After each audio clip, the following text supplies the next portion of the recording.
Hello friends, ಇವತ್ತು ನಾನು ಇದು ಪಾರ್ಸಿಮಾನು. ಈ ಪಾರ್ಸಿಮಾನಿಂದ ಒಂದು ಕೇಕ್ ಮಾಡ್ತಾಯಿದ್ದೀನಿ. ಈ ಥರ ಸ್ಕ್ರಾಪ್ ಮಾಡ್ಕೊಂಡು ಸಿಪ್ಪೆ ತಗೊಂಡಿದ್ದೀನಿ. ಈಗ ಇದನ್ನು ಗ್ರೇಟ್ ಮಾಡ್ಕೋಬೇಕು, ತುರ್ಕೋಬೇಕು ಚೆನ್ನಾಗಿ. 2 ಪಾರ್ಸಿಮನ್ನ ತೊಗೊಂಡಿದ್ದೀನಿ. ಈಗ ಒಂದು ಸ್ಕ್ರಾಪ್ ಮಾಡ್ಕೊಂಡಾಗಿದೆ, ಇಷ್ಟು ಬಂದಿದೆ ತುರಿ. ಸೊ ಈಗ ಇನ್ನೊಂದನ್ನು ಸ್ಕ್ರಾಪ್ ಮಾಡ್ಕೋಬೇಕು. ಇದು ಪಾರ್ಸಿಮಾನ್ ಚೆನ್ನಾಗಿ ಗ್ರೇಟ್ ಮಾಡ್ಕೊಳ್ತಾ ಇದ್ದೀನಿ. ಇಷ್ಟು ಕ್ವಾಂಟಿಟಿ ಬಂದಿದೆ ಅದರಲ್ಲಿ. ಈಗ ಮಿಕ್ಸರ್ ಜಾರ್ಗೆ ಒಂದು ಅರ್ಧ ಕಪ್ಪಷ್ಟು, ಇದು ಅರ್ಧ ಕಪ್ಪು, ಒಂದು ಅರ್ಧ ಕಪ್ಪಷ್ಟು ನಾನು ಸಹಿತ ಸ್ವೀಟಾಗೇ ಇರುತ್ತೆ. ಸೊ ಅದರಿಂದ ಒಂದು ಅರ್ಧ ಕಪ್ಪಷ್ಟು ನಾನು ಬ್ರೌನ್ ಶುಗರ್ ಹಾಕ್ಕೊಳ್ತಾ ಇದ್ದೀನಿ. ಒಂದು 3 ಏಲಕ್ಕಿಯನ್ನು ಹಾಕ್ಕೊಳ್ತಾ ಇದ್ದೀನಿ. ಒಂದು 2 ಲವಂಗ ಹಾಕ್ಕೊಳ್ತಾ ಇದ್ದೀನಿ. ಒಂದು 6 ಬಾದಾಮಿ ಬೀಜ, ಒಂದು 10 ಪಿಸ್ತಾವನ್ನು ಹಾಕ್ಕೊಳ್ತಾ ಇದ್ದೀನಿ. 5 ರಿಂದ 6 ಕೇಸರಿ ದಳಗಳನ್ನು ಹಾಕ್ಕೊಳ್ತಾ ಗ್ರೈಂಡ್ ಮಾಡ್ಕೊಂಡಾಗಿದೆ. ಈ ಥರ ಆಗಿದೆ, ನೈಸಾಗಿ ಮಾಡ್ಕೊಂಡಿದ್ದೀನಿ. ಈಗ ನಾನು ಆರೆಂಜ್ ಜ್ಯೂಸು ಅರ್ಧ ಕಪ್ ಹಾಕ್ಕೊಳ್ತಾ ಇದ್ದೀನಿ. ಅರ್ಧ ಕಪ್ಪು. ಇದರಲ್ಲಿ 1/4 ಕಪ್ಪಷ್ಟು ನಾನು ಮೆಲ್ಟ್ ಮಾಡಿರ್ತಕ್ಕಂಥ ಒಂದು ಬೆಣ್ಣೆಯನ್ನು ಹಾಕ್ಕೊಳ್ತಾ ಇದ್ದೀನಿ. ಗ್ರೈಂಡ್ ಮಾಡಿಟ್ಕೊಂತ ಬ್ರೌನ್ ಶುಗರ್ ಸಹಿತ ಹಾಕ್ಕೊಳ್ತಾ ಇದ್ದೀನಿ. ಈ ಥರ ಇದು ಬಂದಿದೆ. ಇದನ್ನು ತಗೊಳ್ತೀನಿ. ಇದಕ್ಕೆ ಮಿಲ್ಕ್ ಏನು ಯೂಸ್ ಮಾಡ್ತಾಯಿಲ್ಲ, ಆದ್ದರಿಂದ ಒಂದು 3 ಟೀ ಸ್ಪೂನಷ್ಟು ಮಿಲ್ಕ್ ಪೌಡ್ರ್ ಹಾಕ್ಕೊಳ್ತೀನಿ. ಹಾಲನ್ನೆಲ್ಲ ಚೆನ್ನಾಗಿ ಮಿಕ್ಸ್ ಮಾಡ್ಕೊಬೇಕು.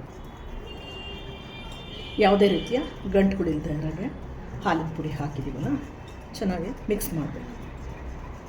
1/4 ಟೀ ಸ್ಪೂನಷ್ಟು ಅಡುಗೆ ಸೋಡಾ, ನಂತರ 1 ಟೀ ಸ್ಪೂನಷ್ಟು ಬೇಕಿಂಗ್ ಪೌಡ್ರ್ ಹಾಕ್ಕೊಳ್ತೀನಿ.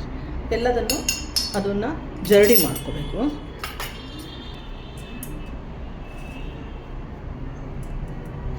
ಜರಡಿ ಆಗಿ ಆನಂತರ 1 ಟೀ ಸ್ಪೂನಷ್ಟು ನಾನು ವೆನಿಲಾ ಎಸೆನ್ಸ್ ಮಾಡ್ಕೊಳ್ತೀನಿ.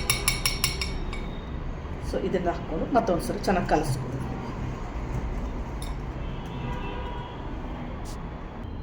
ಆನಂತರ ಇದು 250 ml ಕಪ್ಪಲ್ಲಿ 1 ಕಪ್ಪಷ್ಟು ನಾನು ಗೋಧಿ ಹಿಟ್ಟನ್ನು ಹಾಕ್ಕೊಳ್ತಾ ಇದ್ದೀನಿ.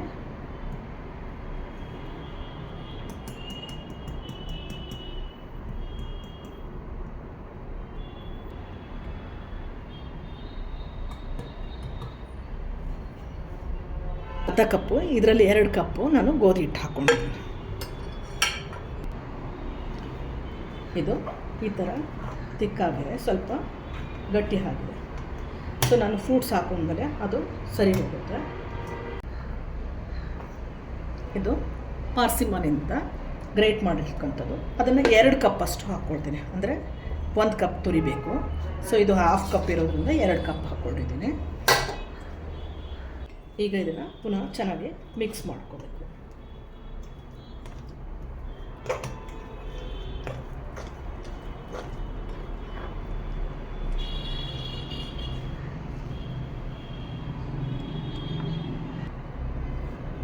ಈಗ ಇದು ಚೆನ್ನಾಗಿ ಮಿಕ್ಸ್ ಆಗಿದೆ.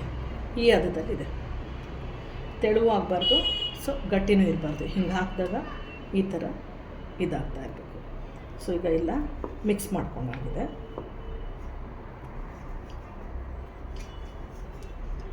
ಈಗ ಒಂದು ಪ್ಯಾನ್ ಇಟ್ಬಿಟ್ಟು ಒಂದು 10 ನಿಮಿಷ ಇದನ್ನು ಪ್ಯಾನ್ನ ನಾನು ಪ್ಲೇಟಿಗೆ ತುಪ್ಪ ಸವರ್ಕೊಂಡು ಇಟ್ಕೊಂಡಿದ್ದೀನಿ.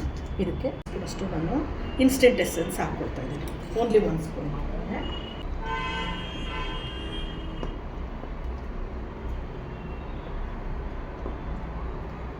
ಹಾಕ್ಕೊಂಡ ನಂತರ ಅದನ್ನು ನಾನು ಪ್ಲೇಟಿಗೆ ಟ್ರಾನ್ಸ್ಫರ್ ಮಾಡ್ಕೊಳ್ತೀನಿ.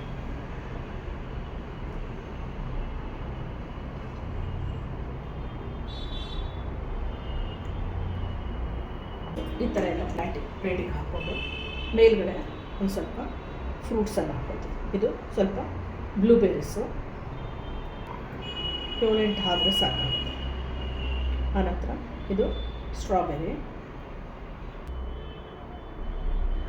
ಈ ಥರ ಒಂದು ಪ್ಯಾನನ್ನು ನಾನು ಪ್ರೀ ಹೀಟ್ ಮಾಡ್ಕೊಂಡಿದ್ದೀನಿ. ಸೊ ಕೇಕ್ ಇಡ್ಲಿಕ್ಕೆ ಮುಂಚೆ ಒಂದು 5 ರಿಂದ 10 ನಿಮಿಷ ಇದನ್ನು ನಾನು ಬಿಸಿ ಮಾಡ್ಕೊಂಡಿದ್ದೀನಿ. ಕೇಕು ರೆಡಿಯಾಗಿದೆ ನೋಡಿ, ಅಂಟ್ಕೊಳ್ತಾ ಇದೆ. ಎಲ್ಲನೂ ನೀಟಾಗಿ ಬೆಂದಿದೆ. ನೀಟಾಗಿ ಬೆಂದಿದೆ. ಈಗ ಸ್ಟವ್ ಆಫ್ ಮಾಡ್ಕೊಳ್ತೀನಿ. ಇದು ಸ್ವಲ್ಪ ಕೂಲಾಗ್ಲಿಕ್ಕೆ ಬಿಟ್ಕೋಬೇಕು. ಈಗ ಇದು ಕೇಕ್ ಆಗಿದೆ. ಇದನ್ನು ಒಂದು ಅನ್ಮೋಲ್ಡ್ ಮಾಡ್ಕೊಳ್ಳೋಣ. ಈ ಥರ ಆಗಿದೆ. ಈಗ ಇದಕ್ಕೆ ಇದನ್ನು ಬಟರ್ ಪೇಪರ್ನ ರಿಮೂವ್ ಮಾಡ್ಕೊಂಡು ಇದು ಕೇಕ್ ರೆಡಿ ಆಗಿದೆ. ಸೊ